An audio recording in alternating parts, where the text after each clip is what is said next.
Ginigay Gagu, Ginigay Jindu. My name is Desmond Ahoy, and I'm a very proud Gumbanga Dungutty man from the north coast of New South Wales, in the New England area. I run a company with my wife called Ahoy Traffic Control and Labour Services. This showcase here, which is run by CC Deb Barwick, a beautiful opportunity for a lot of small business to connect with the buyers, and it's the environment it's held in is very positive. And, So what's some of the positive aspects of running your own business with your wife? Oh, you see changes. So you see changes in people's lives.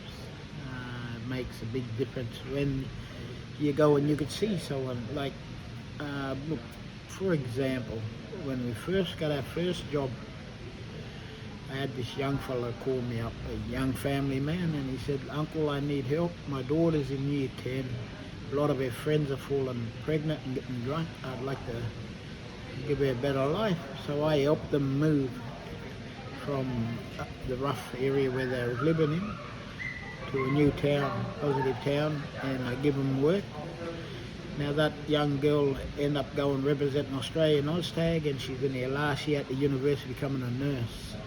So you see them sort of important sort of changes of lives into the next generation. So growing up, I had a lot of positive people around me. My mother and my father, very strong leaders in the community, where they done a lot. My nan, my grandfather, and my aunties and uncles. In Armidale, growing up in the 80s and 90s, there were so many positive people around there, and it just rubs off when the whole community is working together as one. And that's, I think, a lot of businesses too. We need to help each other, work together. The APEC policy has come in, and there are good aspects of it. People manipulate it too. A lot of other companies. There's two ways they do manipulate it. One is they make a sort of 60-40% where they get an Aboriginal person sort of join in them. The other way is they go back through their archives and find out they got Aboriginal blood in them. So, and a lot of us, we're not saying don't do that. A lot of us genuine 100% owned and operate. What we're saying is, if you want to embrace your culture, embrace your heritage, but don't do it just for a contract, for a bit of money. We are the longest surviving race on this earth. We are beautiful people. And when you look around the world today, you see how relaxed and how peaceful we actually are as a people and as a nation. So a lot of Tier 1 companies engage in a lot of these black Latin companies. And what does it affect? How does it affect us? Economically, it affects us because they're big companies and their rates. So their rates we find it hard to compete with them. And to, just say they got 1,000 people working around the States. We are small businesses, we haven't got that. So our overheads are much larger, and the money we make ain't as significant as them, and they can afford to go down low. And that's what a lot of the big Tier 1 companies look at. They say, okay, we can get this price here, so why should we take you on when we can get the tick in the boxes, so to speak, too, like with the Aboriginal participation plan. So that's one of the big aspects where the companies affect us. The other thing is the community side of things. So I've been involved in a lot of projects over the last couple of decades, and I've seen what they do. They come and they go, and they leave nothing for the local community. And that's why it's so important for us small local businesses to build our foundations on these big projects. They get in now, and then when the projects leave, we got something to work with. But when the Tier 1s engage in black cladding And out of towners, that's when everything lose everything. It doesn't help our people on the ground and change lives. Oh, look, it's huge. Look, I think maybe the policy makers need to investigate in what sort of statistics we have around this black land, because a lot of the businesses, it's just, it doesn't help us. Look, I couldn't tell you, but it's huge.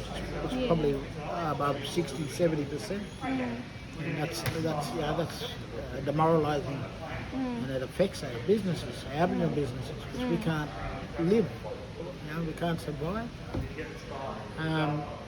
So where it's got to come from is the policies.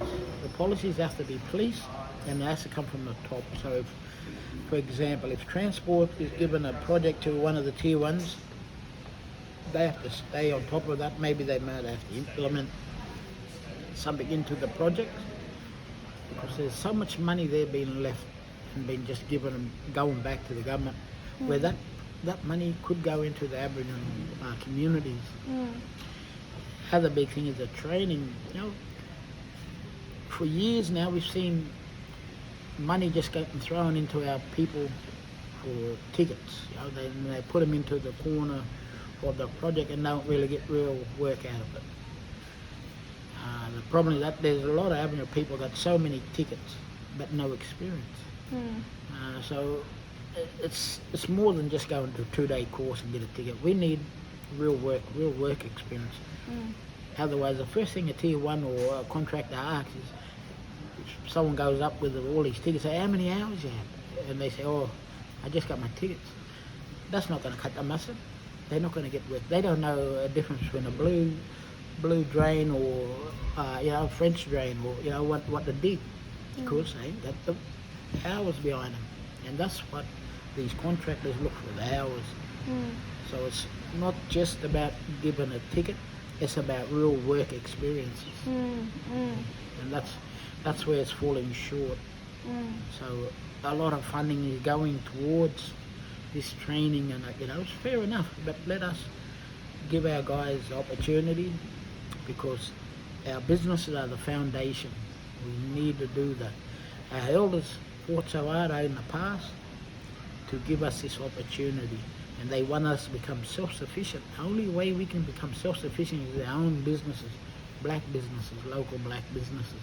And the black cladding situation has taken all that away from us. And it's disrespecting our elders for what they've done and everything, So, yeah. So how many people work with you and for you? So between 50 and 100. We have more on the books. Yeah. And I say to like the government and the tier ones, and I say to the ministers, and we can say we can provide this and we can help you this and do this for you, but can't do it if we ain't got the opportunity there for them. We ain't got the contracts, we ain't got the positions to employ these people, our people. So that makes it very hard, especially when you got a lot of young people bringing up, uncle, any work, I need work. And around Christmas time is all they are too, because a lot of them, they say, I need presents for the kids or something. So a lot of this, it makes it hard when a lot of our mobs bringing up for work, and just ain't got it. And so what's next for you, and the business for the next 5 years? Yeah, well, there's a lot of big projects coming up. We're looking at the renewable energy space. There's a lot there.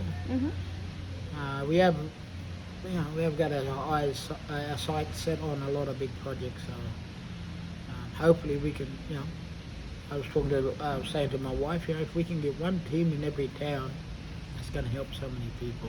It's going to help so many lives. Because like I said before, we see the changes, and we see the young people, and that's where it's going to start.